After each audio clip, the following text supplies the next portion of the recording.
Welcome to Beyond 100 Days with Nifemi Oguntoye. The political crisis in Rivers State is on, and the governor appears to have read the Riot Act, saying he doesn't recognize the Martins Amewule-led assembly and that he would probe the administration of his predecessor, where he was accountant general.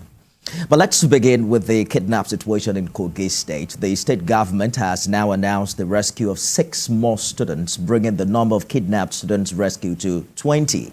In a statement by the Commissioner for Information and Communications, Kingsley Fanwo, 4 students are yet to be found. He also noted that the fierce gun battle between security agents and the kidnappers forced the kidnappers to succumb to superior firepower and abandon the kidnapped students. The statement explained further that 9 students were earlier rescued, while 5 others were found the following morning. Mr. Fanwo says the families of the 6 students have confirmed their return. The Kogi State Governor Usman Ododo expressed deep appreciation to the joint forces that carried out the operations, encouraging them to continue the search until the last student is found. Let's turn to the Federal Capital Territory now, where the High Court in Garki, Abuja, where the arraignment of former Minister of Aviation Hadi Sirika and his brother over 19.4 billion naira fraud has been stalled due to their absence in court. Counsel to the FCC, Ola Oluwaleke Atolegbe, informed the presiding judge, Sulaiman Belgore, that the defendants had not been served with the charge in the case. The prosecution says both men are out of Abuja and also prayed for an adjournment. The presiding judge then fixed 23rd of May for arraignment. And the fresh charges against the former minister, the EFCC alleged that Mr. Sirika, as Minister of Aviation, used his position to award contracts to his brother's company.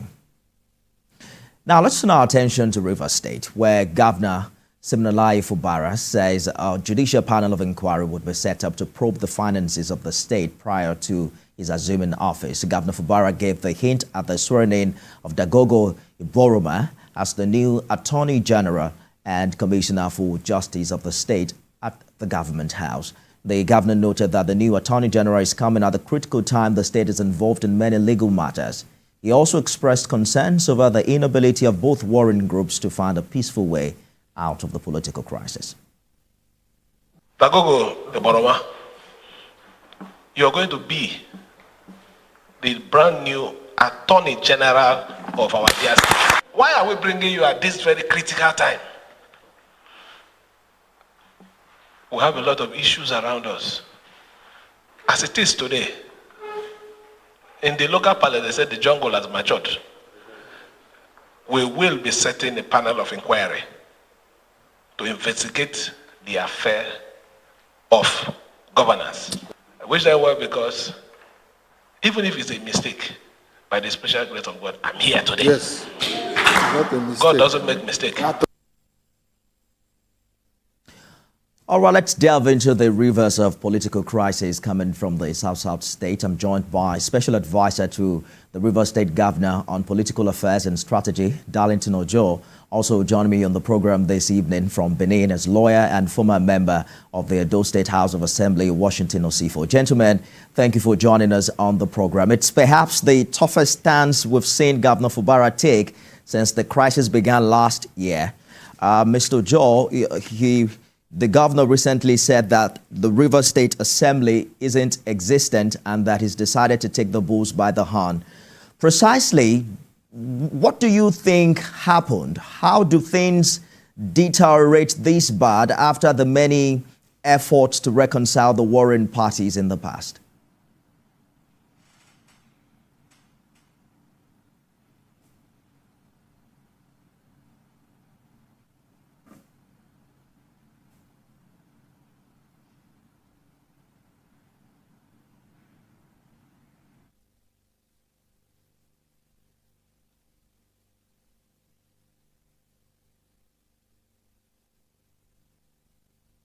Thank you for having me to make some clarifications on the issues in Rivers State. Well, for us, we are one family until the 30th of October, when a group of persons, as members of Rivers State House of Assembly, as it then was, came together to say or make an attempt to impeach the governor of Rivers State. And every well-meaning Rivers persons have asked, including the governor has asked, what is my offense that will lead to impeachment? Because if you listen to them, then they made a statement and said gross mismanagement of the fund of Rivers State. And the government lifespan was about 5 to 6 months as at that time. And the question was, when did he start spending the resources of Rivers State that will lead to gross mismanagement of the resources? And that metamorphosed to the stage where we are. In the course of it, the former members of Rivers State House of Assembly decided to defect from the People's Democratic Party to All Progressive Congress, which for them, they think it is within their right. But I was very sure and convinced that they didn't consider the Section 1091G. They didn't take it into consideration as at the time they were taking that decision. So for us here, we are peaceful. Governance is on in high progress. And by the special grace of God, we are celebrating our 1 year in office. Maybe in the course of this program, I will line up programs that we are doing to show you that there is efficiency and prudent management of the resources of Rivers State. And that's why we are not distracted. So you can refer to it as warring factions. Yes, at the time everybody was worried. Remember, that Rivers State, we had 32 assembly members and we won the 32 seats. And at the time, 27 of them decided to defect to All Progressive Congress. And of course, the Constitution is very clear, like I said. The day they defected was the day they lost their seat. And there are laws that are proving that, and there are issues or cases that are pointing to it. So for us, that is where we are at the moment. That what we have now as original members of Rivers State House of Assembly are 3 members. Because out of 32, we lost 1 by death, 1 resigned, and that's 30 and 27 defected. So we have we'll talk about the numbers in a jiffy, you know, how 3 suddenly has become, or whatever the precise number is on the other side. But we heard the governor say yesterday that the jungle has matured, and we all understand what that means in the local parlance. It did say he was hoping the disagreement would be resolved, but that it's obvious that isn't going to happen, and that the other party is bent on sabotaging his administration. It did sound like a declaration of war, especially when you follow up with the concerns of the lawmakers on the other side that the governor might demolish the current River State House of Assembly complex. Well, the truth of the matter is that, politicians are very ready to grab from every statement made by the governor and blow it out of proportion. The governor never meant to declare war on his people. The governor is a God-fearing governor, is a loving governor, and is a very patient governor. I refer to him as the most abused governor in the history of Rivers State, and he has been patient to take that.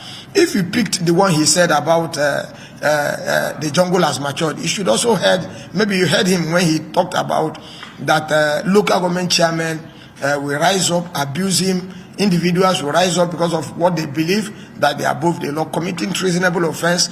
By the time you say you will invade government house, that's treasonable. So for us, the governor did not declare war. Let me tell you what happened. What happened is that we are one family, like I said, and the governor believed that, look, we can disagree. Even in a family, people can disagree, husband and wife can disagree. And that there will come a time where people will realize their mistake and come to a table and they, put up the differences, make decisions, and everybody will fall back to play. But it seems that it's not working. By the day people are taking advantage, you will see a situation about the former House of Assembly members that will be making laws in their committee of friends meeting, and they will say they are overriding the government. I hear you, Mr. Orji. But I'm sure you are also aware where the concern is coming from. The way and manner the River State House of Assembly was demolished, in the first phase of the political crisis. The governor, no, if you allow me. Just a minute, Mr. Orji. The governor now visited the complex and was still talking about some renovation work. Some other political stakeholders have been there saying they have done their own independent tests and that there is absolutely nothing wrong with the structure of the current building as it is. Okay, if you watch on the I think 29th or 30th of October, when the State Assembly complex was burnt down. I can challenge you to fly to Port Harcourt. You will see for yourself that it is not the entire building that was raised down. It was the area that was affected by fire, and of course, it was no longer habitable. And the governor decided, after carrying out some integrity tests on the building, and by the advice of the expatriates, they advised that that section of the building should be brought down, and the governor did that. And I can tell you, any moment from now, the construction will be, flagged up. The designs are on, and all of that. Again, talking about the assembly quarters. Allow me to allow me to make this point, please. Okay. Allow me to make this point, please. Go ahead. You talked about the elders that went to River State House of Assembly quarters and said they have conducted integrity tests and that the House of Assembly quarters is in order. My brother, we are not in a banana republic. The governor is responsible and is in charge of all government properties. In fact, the oath he took is to protect the lives and properties of our people. And the governor at never, in any point, I've never made a statement that he's going to demolish that assembly quarters. And if the need arise, and maybe a section or the other is not comfortable or conducive, to house the members of River State Assembly as it then was, then he has a right. The governor is not limited to any part of the state. He has a right to visit anywhere he's visiting. But allow me to come in, to bring the other guest into this conversation. I hear your explanation clearly, but trust me, there's also the political interpretation to this development out there, which I'm sure you are not ignorant of. But I'm also joined now by lawyer and former member of the Edo State House of Assembly, Honorable Washington Osifo. Honorable Osifo, thank you for joining us on the program this evening. There's this conversation about how previous governors have fared in situations of this nature and whether or not the state legislature really has been able to muster some form of independence. You and your colleagues were reportedly denied inauguration by the state governor in Edo State. How powerful do you think the governor is in this crisis? Well, my brother, the governor is very powerful. Yes, the governor is very powerful. Let us just say it the way it is. The governor of River State, as it is today. Yes, I can hear you. Yeah, the governor of River State, Fubara, I do not envy him at all. I think the governor learned from the best, master. I recall very vividly when in one of the programs, the governor who is now the minister for FCT was commissioning. He did mention and he apologized to us. He asked the governor of Edo State to ensure that we did not find out that all that Godwin did, the reason why he said Godwin was ungrateful to him was because Godwin did not thank you in a proper manner, which he thought as a co-governor he ought to. Therefore, he betrayed him. And he really knows some of the ways he helped him. He did mention that he helped him to ensure that he stabilized. That was the language he used. He helped Godwin Obaseki to stabilize the state by helping the 14 by ensuring that the 14 House of Assembly members never found their way into the assembly. Now, you see, when we do things, we must be very careful because today is yours, tomorrow belongs to another. When you see what is happening in River State today, you will also say that there is always somebody that is teaching the man that is working, that is doing whatever they are doing in River State today, the best possible that can be done.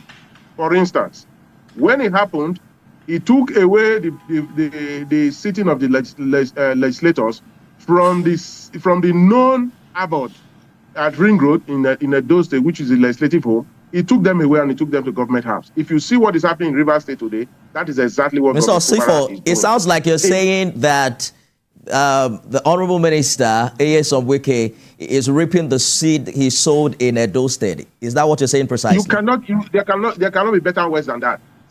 When I see what is happening in River State, it is similar in all forms in terms of the reaction. It is similar. The only difference is that whereas the members of Edo State House of Assembly were locked away They were never given opportunity to be inaugurated. Talk less of vacating the seat, which the law frowned at. But if you look at what is happening in Rivers State, they on their own ported to APC. They on their own ported to APC.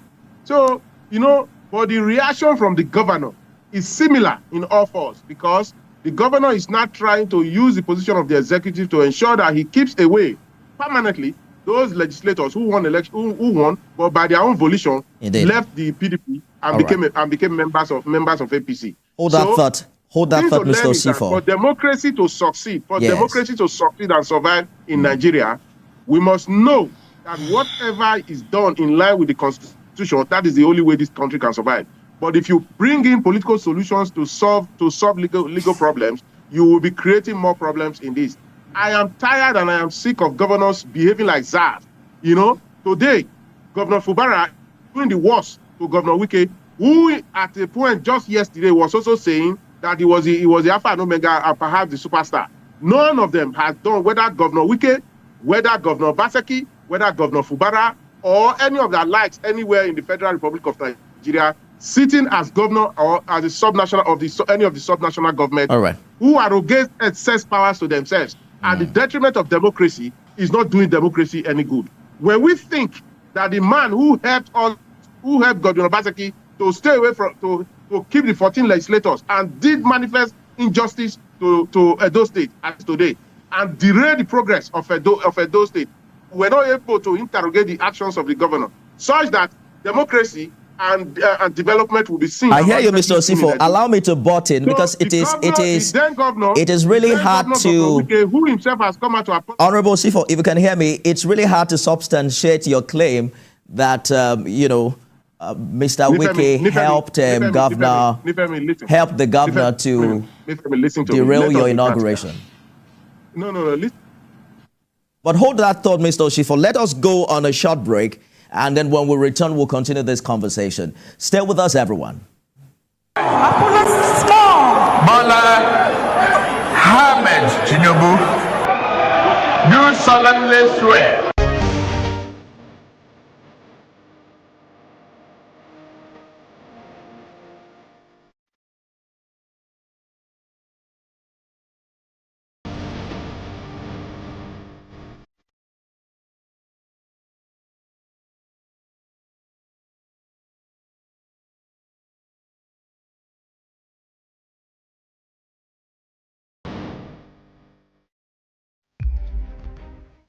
Special Adviser to the Rivers State Governor on Political Affairs and Strategy, Darlington Orji, joins me on the program this evening. I'm also joined by lawyer and former lawmaker at the Edo State House of Assembly, Washington Osifo. Gentlemen, thank you for staying the course on the program. We'll have just about 5 more minutes to go. So let's make our response as concise as possible. I'll begin with you, Mr. Orji. Governor Fubara has now vowed to probe his predecessor's administration. But how does that work, saying that he was Governor Wike's accountant general? Well, let me tell you, that is the beauty of democracy. And nothing new is happening in Rivers State. The former governor of Rivers State, Right Honorable Chibike Rotimi Amechi, set up a panel of inquiry after his tenure. The former governor and minister of Federal Capital Territory, Chief Barrister Ezenwoye Wike, set up a panel of inquiry. So that is nothing new. And the governor have also said that he served as an accountant general. But of course, you should remember and agree with me that the chief accounting officer of the state is the governor. And the accountant general is directed. If I were the people, I will be patient and see how things will unfold. There is no point trying to find out what actually the details of what happened. Now let me tell you, remember that when this governor came on board, the internally generated revenue he met on board is 12 billion. And within 1 year in office, we are now in 27 billion, which is about 15 billion difference. So what happened? I wanted you to react. I wanted you to react to concerns. Hold on, because I need you to answer the exact questions I'm asking. I wanted you to react to concerns that probing an administration under which you were accountant general, is tantamount to being a judge in your own case. You don't agree with that? No, I don't agree. In fact, that is why the Rivers people and Nigerians will applaud him. A man that is saying that he wants to ask question, panel of inquiry is to ask question on what is not clear before the government. Remember that Obasanjo, when he was the president of Nigeria, he set up a panel and subjected himself to it. I'm sure the kind of governor we have, peace-loving, very patient and loyal to the state. If there is need for him to answer anything, he will make himself available. It's not that everything we are blowing out of proportion. And meanwhile, allow me to clear a point where somebody said, my friend in the other side said that the governor is almost acting worse than his predecessor. Let me tell you, people left the assembly on their own volition, that they are not interested to be members of Rivers State House of Assembly again. According to the constitution, that was not written by me and you. We inherited it and it's still standing. 109 subsection 1G. My brother there can clear me on that. It's not ambiguous for any person to understand. So they have left, and the remaining people must, of course, do the legislative business of the day. Take, for instance, excuse me, just 1 minute. Take, for instance, if by the time we went to tribunal and almost 18 or 20 or 30 seats we are not, the remaining people, won't they do the legislative business? Mr. Orji, that's your time, so I can hear from the other guests as well. That's your time. However, I've also spoken with lawyers who have said that that provision of the law you have quoted, doesn't implement itself. It requires the Speaker of the House to declare the seats vacant, which did not happen. The Speaker of the House have declared, the former Speaker, Right Honorable Sine, that's exactly the point I was making. But Mr. Governor only did say that he didn't consider this individual's existence a few days ago. Let me bring Mr. Osifo into this conversation. We're wrapping up now. The presidency is saying that President Tinubu won't take sides in this matter. You have mentioned earlier that you can't have a political solution to what seems an illegal issue. Do you agree with the body language of the presidency as we speak?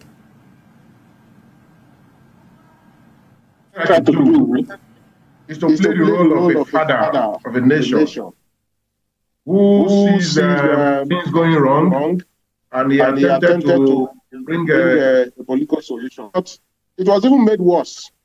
Parties to the solutions suggested didn't see the need to go with the advice of Mr. President. So when I hear Mr. President through his spokesperson saying that he is not supporting anyone and he's not siding anyone, and you'll be living in fool's paradise if you think that he's supporting you, I think that is the best position to take. When you talk to two adults who think that they own life and they are larger than life, then you allow them to go. But one thing I must warn is that democracy belongs to Nigerians and democracy belongs to all of us, irrespective of it. These persons or officers of the states who themselves are either governors or ministers in Abuja, must learn that in everything there's always an exit date. And therefore, if democracy is what we suffer, then if any of the offices they are holding, it is not worth it, because it is sick and is surprised that those who should live above board in terms of character and character content are the ones creating problems for us in this country. I want to tell you that what is happening in Rivers State today will be derailing definitely the progress and development of that state. Just like what was done here 4 years ago when they denied us access to the House of Assembly, that took away our rights to interrogate the executive and put them in proper check, and at the end of the day, they were lost unto themselves, and they did a lot to draw a door in terms of development and cohesion, so that we can take our proper place in the Committee of States as far as the Federal Republic of Nigeria is concerned. Governance is not fun; it is safe, and anyone who plays with the issues of governance is toiling with life, and we should stop it as a matter of fact, because the property of state of governance is the property of state. It is not their inheritances. Therefore, all right. Mr. Osifo, I'm afraid that's how much time that we can take. Mr. Orji, if you can, in just a minute, react to the position of the presidency. Is that something the Rivers State government agrees with? Well, for us, like everybody knows, there is nothing wrong when two people are quarreling and their father stepped in. The position of the president at the time was to make sure that there is peace in the land. But again, you cannot force, you can take a horse to the water, you can't force horse to drink water. Remember that the decision taken that time was a political decision. It was not constitutional. And if there is any letter in that word that is in conflict with the Constitution, of course, you know that at all times the Constitution will prevail. So we still await when the former members of the Assembly confront the court or approach the court, because a court of competent jurisdiction have stopped them from parading themselves as Speaker and members of the House until a superior court set it aside. Then that is the position of Rivers State House of Assembly. We have authentic members and the Speaker, Right Honorable Loco Jumbo Victor, as it stands today. That's our time. Again, that court order, we understand, is an interim order that usually lasts for just about 7 days. And I'm sure you're also aware about the Supreme Court's caution on lower courts given. No problem, but that's the position of the law. Be sure that we're going to have enough time subsequently to delve more into that matter. But we have to go now. Special Advisor to the Governor on Political Affairs and Strategy, Darlington Orji, thank you so much for talking to us on the program this evening. I've also been speaking with lawyer and former member of the Edo State House of Assembly, Honorable Washington Osifo. Gentlemen, thank you for joining us. That's our show today. You can watch it again at midnight and at 6 a.m. tomorrow. I am Nifemi Oguntoye.